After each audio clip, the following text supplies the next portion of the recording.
سب سے پہلے تو اس خالق مالک اس رازق اس ستار العیوب اس اور ہمیں دنیا میں بہترین آدمی کے دل سے بڑھ کے کوئی آدمی نہیں ہے محمد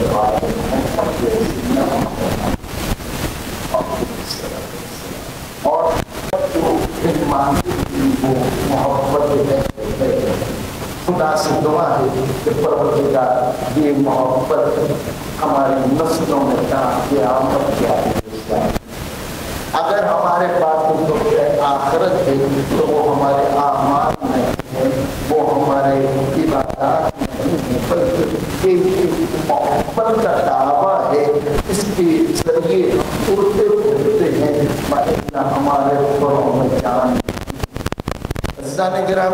یقیناً اگر ہمارے پاس کوئی نجات کا ذریعہ ہے تو کوئی محبت اہل بیت ہے.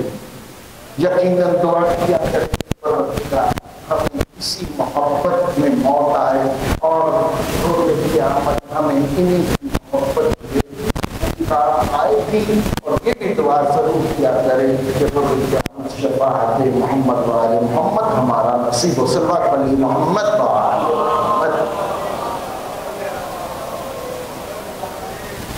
عزیزان گرامی, اللہ نے انسان کو اس دنیا میں بھیجا ہے, وہ خطا کار ہے, وہ سیاہ ہے, وہ بہت برا ہے, جیسا خدا چاہتا ہے ویسا نہیں کرتا ہے, وہ بار بار گناہ کرتا ہے, وہ بار گناہ کرتا ہے, توبہ کر لیتا ہے, کبھی سرکش ہو جاتا ہے, لیکن کبھی اس کا ضمیر پھر بھی ملامت کرتا رہتا ہے. بندہ خدا نے تجھے پیدا کیا, ساری نعمتیں دی, رزق دیا, صحت دی, زندگی دی, اس کے باوجود تو اس کا سرکش بنا ہوا ہے. یہ ضمیر جھنجھوڑتا ہے.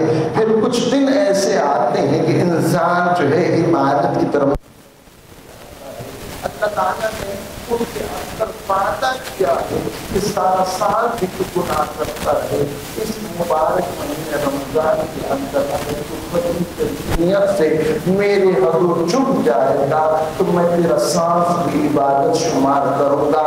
اور ایک ایک پل کے اندر لاکھوں افراد جن کے اوپر جہنم واجب ہوتی ہوتی ان کے اوپر آپ کو حرام کر دیتا ہے. کہتا ہے میری رحمت جو ہے جو دیکھنا چاہتا ہے. عزیزان گرامی, اللہ تعالیٰ نے ہمیں بھی یہ رحمت عطا کی. ماہ سیاہ کو واپس کیا, ہم سے رخصت ہوئی, ہم نے یوم عید منایا. اللہ تعالیٰ نے ہم سب کی عبادت کو مقبول فرمائے. عزیزان گرامی, جناب زہرا کا ارشاد, جو شخص ماہ سیاہ کی بابرکت ان کو پالے اور پھر بھی جو ہے اس کے ذمہ گناہ رہے اس سے برداشت کوئی نہیں. ہاں اللہ تعالیٰ تمام جو ماہ سیام میں اپنے گناہوں کو معاف کروا سکتا ہے تو ایک بھی وقت ہے کہ جہاں سے گناہوں کو معاف کروا سکتا ہے. وہ حج ہے کہ آپ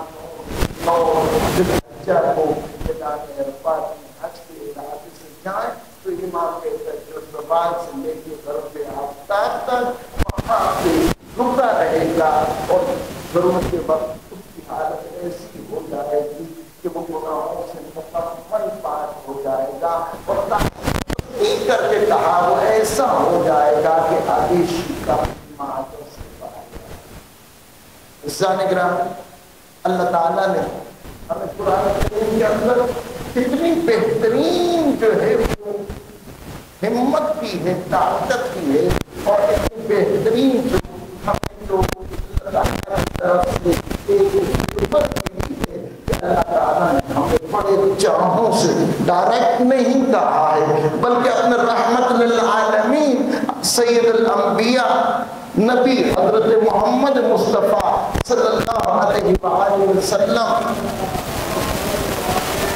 یقیناً اللہ کی رحمت ہے اور اللہ کی رحمت کاملہ ہے اور اللہ کی رحمت اس سے بھی زیادہ ہے, لیکن پھر بھی اپنے حبیب کو کہتا ہے میرے گناہ پر گار بندوں سے کہہ دو بندو، یعنی کا نیک بندو یا برے بندو نہیں کہا کہ مجھے ماننے والوں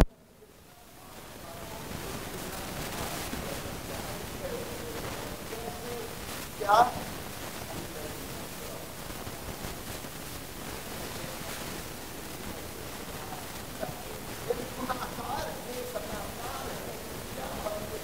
آج کچھ کہتے ہیں کہ ہاں میں بہت برا ہوں، میں گناہ کر رہا ہوں، ہاں میرے اللہ کے تحت اللہ تعالیٰ نے پیارے انداز میں کہا لا تقربوا الزنا، جو بھی ہو جائے دن آئیں گے گزر جائیں گے، لیکن ایک بات یاد رکھنا، لا تقربوا اللہ کی راہ سے معلوم کرنا۔ پھر فرمایا ان اللہ یغفر الذنوب، اتنا بڑا سہارا مل گیا کہ جو اپنے آپ کو گناہ کا تصور کرتا ہے، یقیناً مومن ہی کرتا ہے، جو سرکشی کرتا ہے، تو جس کا دل خدا کی طاقت ہوتا ہے، اگر وہ سچے دل سے اللہ کی طرف توبہ کرے، چاہے ایک پل میں ہی اپنے گناہوں کو قبول کر کے اس سے معافی طلب کر لے، اللہ تعالیٰ کہتے ہیں میں مایوس نہیں کروں گا، تمام گناہوں کو معاف کر دوں گا۔ پھر فرمایا انہو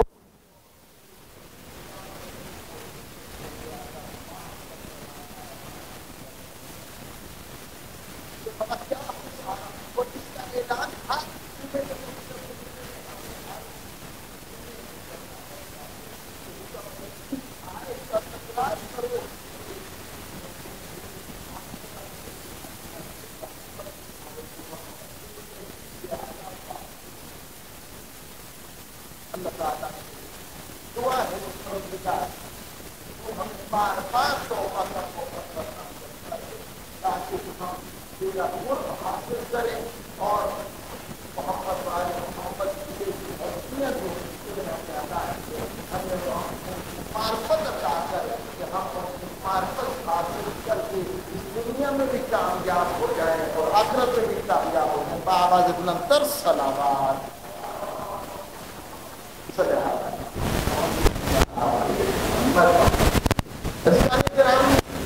قرآن کریم کے اندر اللہ تعالیٰ نے بڑے واضح الفاظ میں مسلمانوں کو، ایمان والوں کو پکار کے یہ واضح پیغام دے دیا تھا ہم لوگ تعلیمات تعلیمات اسلام سے دور ہیں، اس کی وجہ سے ہم صحیح معنوں میں تمام تعلیمات محمد کو نہ جاننے کی وجہ سے، اسلام کی ان تعلیمات کو نہ جاننے کی وجہ سے ان حالات کا سامنا کر رہے ہیں کہ ہمارے سامنے کوئی ہم جیسے مسلمان اور اس سے بھی بڑھ کے کوئی مومن کو بھی کاٹ رہا ہو تو ہماری حس اتنی مر چکی ہے کہ ہم اف تک نہیں کر رہے۔ عزیزان گرامی، ہمارے دشمنوں نے ہمیں بار بار ٹیسٹ کیا، اسلام دشمنوں جب دیکھا ہے کہ اپنے ایمان میں کمزور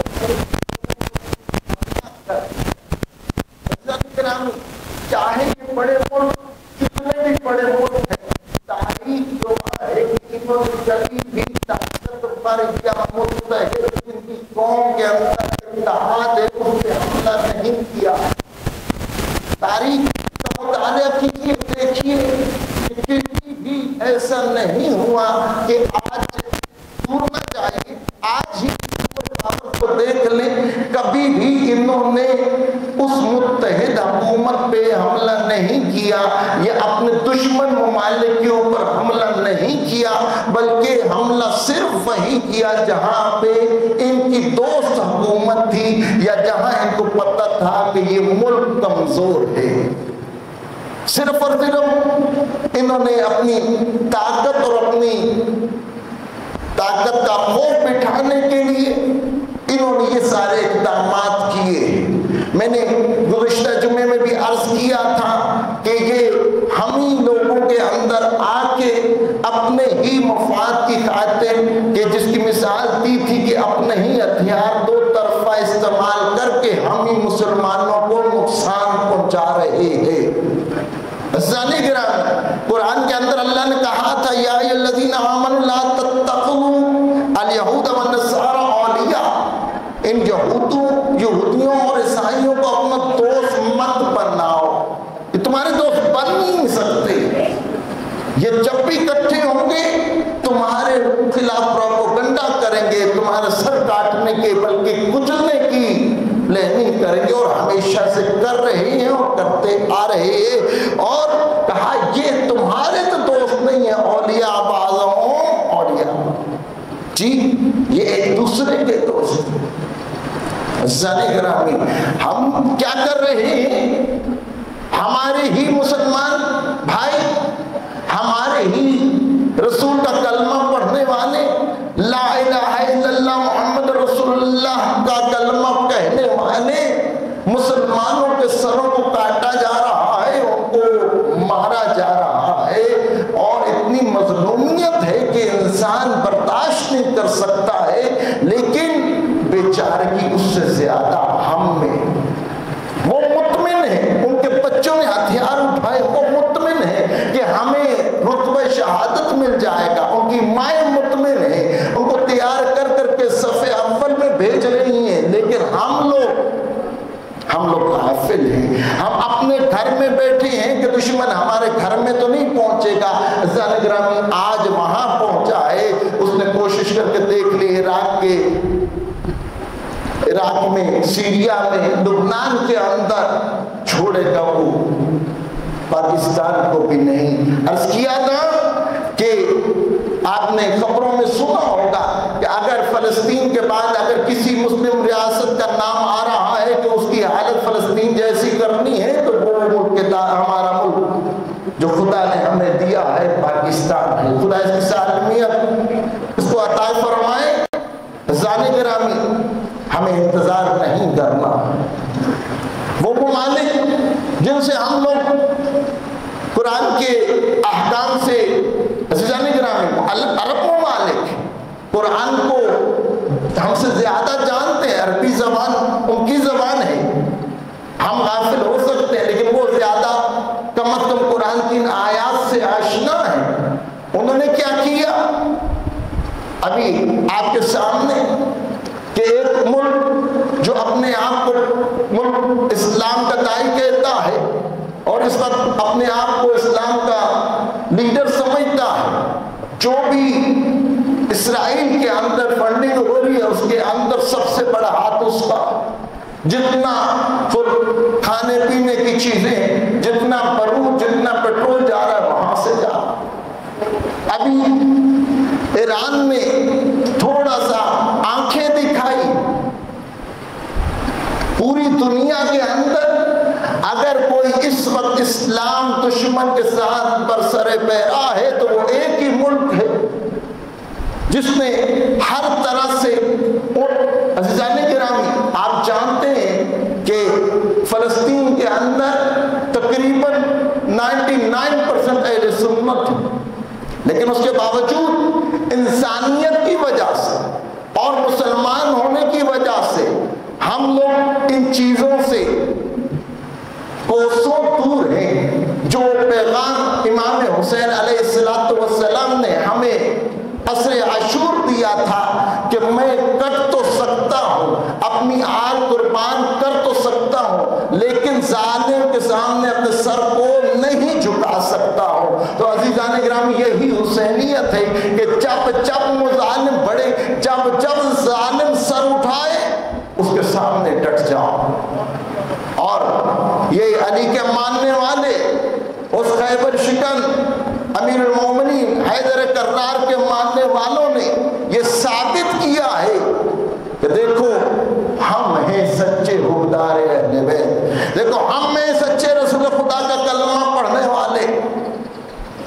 دشمنی اسرائیل اس ٹائم حماس کے اوپر نکال رہا ہے، لیکن جو ہمارے اس برادر ملک نے کام کیا ہم اس کی مکمل تائید کرتے۔ عزیزان گرامی، ہم اور تو کچھ نہیں کر سکتے، اور مومن کے لیے اور کچھ نہ صحیح تو دعا مومن کا ہتھیار ہے. کم از کم ہم ان مومنوں مسلمانوں کے حق میں دعا تو کر سکتے. عزیزان گرامی، ہمیں ہوش سے کام لینا پڑے. ان کے دل میں جو آتا ہے وہ کرتے ہیں، جو وہ کریں وہ ٹھیک ہے، لیکن جو آپ کریں گے ہمیشہ ان پہ نکتہ چینی ہوگی، اختلاف ہوگا. کیوں؟ ہم لوگ کمزور ہیں، ہمارے اندر اتحاد نہیں ہے، اتفاق نہیں ہے، ہم نفسی کی زندگی جی رہے ہیں. ہمیں کوئی پرواہ نہیں کیا ہو رہا ہے کیا نہیں ہو رہا. ہمیں بس صبح کھانا مل جائے، رات کو کھانا مل جائے، پیٹ بھر جائے، بستر مل جائے، سو جائیں. اس کے علاوہ ہماری کوئی زندگی کا مقصد نہیں. ہم پہ کتنے ایسے حکمران آئے آپ کے سامنے اور ایسے ہی آتے رہے. ہم نے کیا کر دیا؟ خاموشی. ہم اپنے ملک میں بھی خاموش ہیں اور دنیا میں جہاں بھی ایسے معاملات ہو رہے ہیں ہم لوگ خاموش. کیوں؟ ہم لوگ سو رہے ہیں. ہمیں بہت پلاننگ سے سلایا گیا، ہمیں بہت میٹھی میٹھی ڈوریاں سنائی جاتی. اس طرح ہم جاننا پڑے گا. اس سے پہلے کہ ہم نہیں نہ صحیح تو ہماری اولاد جو ہے وہ بہت سخت پر دیکھنے والی. آپ کے سامنے آپ کے عقائد کو کتنا چھیڑا. سعودیہ کے اندر 1344 ہجری میں 8 شوال کے دن اہل بیت علیہ السلام کے ان قبور جن کے اوپر مزار تھے ان کو گرا دیا. اس وقت بھی ان کی مذہبی جو حکومت تھی اس کے 15 علماء کرام نے فتوے جاری کیے تھے. ان فتووں کا اگرچہ ہم کئی کتابوں میں جواب دے چکے ہیں کہ وہ ان فتووں کے اندر ٹھیک نہیں ہے، بلکہ انہوں نے اشتباہ سے کام کیا ہے، لیکن نہیں، کیونکہ وہ اپنی طرف پہ کچھ نہیں کرتے، جو ان سے کروایا جاتا ہے وہ کرتے. گرامی، آپ کو پتہ ہے کہ وہ کس پلیٹ میں بٹھاتے ہیں اور کہاں پہ وہ رہتے ہیں، اور وہ اعلان کرتا پھرتا ہے کہ میری ماں بھی بخودی ہے. ہو جاتا آج گرامی 101 سال ہو گیا ہے. ہم نے وہ آئمہ علیہ السلام کے ان قبور کے لیے کہ وہاں پہ صرف جا کے وہاں پہ ہم یہی دیکھتے ہیں اور ہم جن کو تھوڑا بہت پڑتا ہے وہاں پہ ہم گریا کرتے ہیں جب حاجی پوچھتا ہے علامہ صاحب وہاں پہ جناب زہرا کی قبر ہے. اگرچہ یہاں پہ امام حسن کی قبر کون سی ہے؟ وہ 4 قبریں جن کے اوپر نشان نہیں ہے، چھت نہیں، کس کی ہے؟ سارے گرامی ہم نے صرف کیا. اور یہ بھی یاد رکھیے گا یہ مظلومیت جناب امیر المومنین ہے، مظلومیت جناب زہرا سلام اللہ علیہا ہے. کہ وہ قبر زہرا جس کو ہم کہتے ہیں بقیع کے اندر ہے، پتہ نہیں ہے بھی کہ نہیں. یہ بھی مظلومیت جناب امیر المومنین ہے. آج بھی ہم جب جاتے ہیں تو حکم ہوتا ہے کہ ہاں ریاض الجنہ کے اندر جناب زہرا کی زیارت کرو. روضہ رجالی رسول کے پاس پہنچو تو وہاں پہ جناب زہرا کی قبر ممکن ہے ان کے گھر کے اندر ہو، وہاں پہ جا کے زیارت کرو. جنت بقیع جاؤ. زیادہ کیوں 40 قبریں بنائی تھی جناب امیر المومنین نے، اور جناب زہرا نے ایک ایسی وصیت کی تھی کو خدا جانتا ہے یا زہرا جانتی ہے کہ اے میرے نشان قبر کو مٹا دے. بہت سے نبی کا شعر اے خاک مدینہ تیرے ذروں میں ہوتا ہم بنتے پیغمبر کی آج بھی آپ جاتے ہیں تو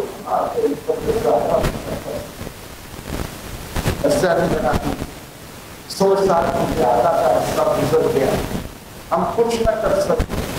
ہاں آج وہ وہابیت کے وہ عقائد جو پہلے اتنے زیادہ سخت تھے، متشدد تھے، وہ لوگ آج خود ہی مسلمان کی دھجیاں اڑا رہا ہے.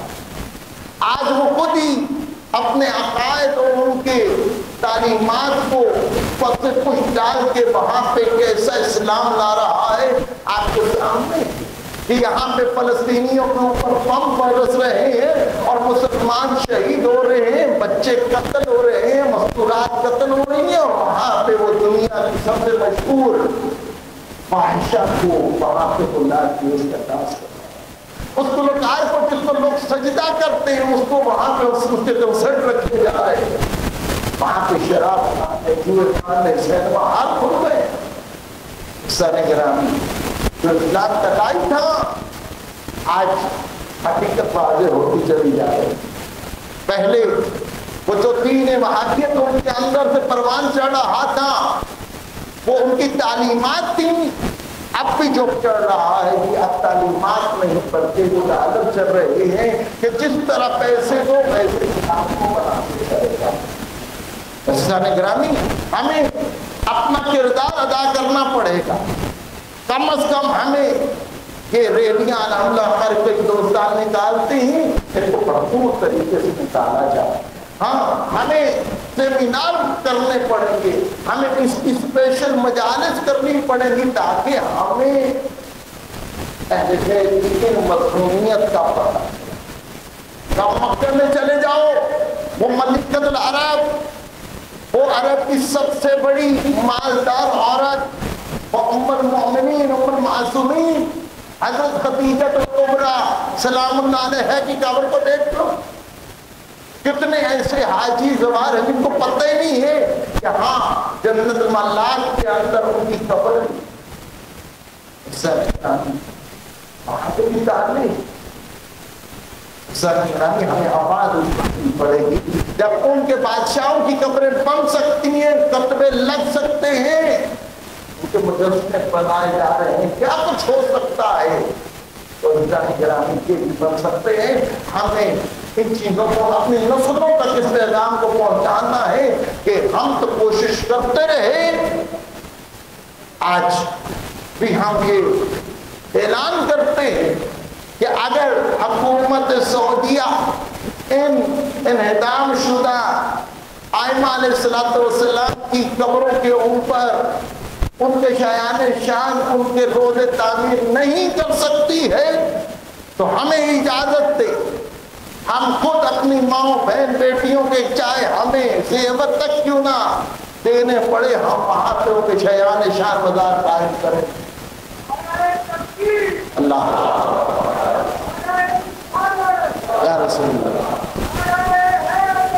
یا زندہ زندہ مردہ مردہ اللہم صلی محمد اس کا ذکر ہم محبت کرتے ہیں اور یہی ہمارے دعوے محبت ہی ہمارے لیے سب کچھ ہے. اور اسی کا تقاضا ہے کہ ہم اپنے تائیں جتنا ہو سکے, میں عرض کرتا ہوں اور ہمیشہ کرتا ہوں کہ جس کے پاس موبائل ہے آج اس کو قرار ممکن نہیں, ایک میسج لکھ کے کم از کم فارورڈ کرنا چاہیے. ایک اپنا ایک کلپ ریکارڈ کر کے اعلان سے گھر بیٹھ کے کمرے میں بیٹھ کے کسی کھلی جگہ پہ کہیں چلا جائے, ہر موبائل کے آگے پیچھے کیمرہ لگا دیا گیا ہے, خود ہی آپ ریکارڈنگ کر کے اس کو کم از کم آگے بھیج کے اپنا کردار ادا کر سکتے. آواز اٹھائیے تاکہ کم از کم آپ جو ہے اپنے تک جو ذمہ داری آپ کی بنتی تھی اس کو نبھانے میں کامیاب ہو جائے. عزیزان گرامی, اللہ تعالیٰ نے قرآن کریم میں جہاں جہاں حکیم الصلاۃ کہا وہاں الزکوٰۃ کی ساتھ کہا, اور اللہ تعالیٰ نے کہا کہ تم نماز کرو ساتھ میں زکوٰۃ بھی ادا کرو. تو یہاں آج کل تم جو ہے وہ پک رہی ہے, پک چکی ہے. تو عزیزان گرامی, اللہ تعالیٰ کی اس حکم کی تعمیل بھی آپ پہ جو ہے وہ واجب ہے. جو کھیتی باڑی زراعت سے منسلک ہے ان پہ واجب ہے کہ حد نصاب پہ اگر آپ کی پہنچ جاتی ہے 8 40 کلو ہو جاتی ہے تو زکوٰۃ واجب ہو جاتی ہے۔ تو عزیزان گرامی زکوٰۃ ضرور ادا کیجیے، اور ادارہ منہاج الحسین آپ کی زکوٰۃ اور صدقات اور مالی معاونت کا ہمیشہ سے حقدار ادارہ رہا ہے، اس کے ساتھ جتنا تعاون ہو سکے کیجیے۔ اسی طرح حج ایک فریضہ جو زندگی میں ایک دفعہ واجب ہے۔ ہر مستطیع جس کو اللہ تعالیٰ نے مال دیا ہے کہ اتنا مال کے حج کے اخراجات نکال سکتا ہے کہ پیچھے بھی اس کا گزر بسر اس کے بچوں کا ٹھیک سے ہو جائے، کاروبار کے اندر بھی کوئی فرق نہ پڑے، وہ مستطیع ہے، اس پہ زندگی میں ایک دفعہ حج کرنا واجب ہے۔ جس نے کر لیا اس کا واجب ساقط ہو گیا، ختم ادا ہو گیا، لیکن جس نے نہیں کیا اس پہ واجب ہے۔ اب حج مزید مہنگائی ہوتا ہے، سستا نہیں ہوگا، تو جو سرکاری سکیم کے تحت جنہوں نے درخواستیں کی تھی وہ تقریباً ہو چکی، لیکن پرائیویٹ سیکٹر میں یہ آخری ہوتا ہے کہ جو مستقل حج جانا چاہتا ہے اس کے پاس موقع ہے کہ وہ جو مومنین کے گروپ ہیں ان کے اندر اپنے جو ہے وہ نام راج کروائے، تاکہ اس سال وہ اپنا یہ واجب فریضہ جو ہے وہ انجام دے سکے۔ ادارہ منہاج الحسین کا کاروان منہاج الحسین، اس کے لیے بھی درخواستیں جمع ہو رہی ہیں، تو رابطہ کرنا چاہتے ہیں وہ باہر رابطہ کر سکتے ہیں۔ خوشبو محمد وآل محمد صلوات۔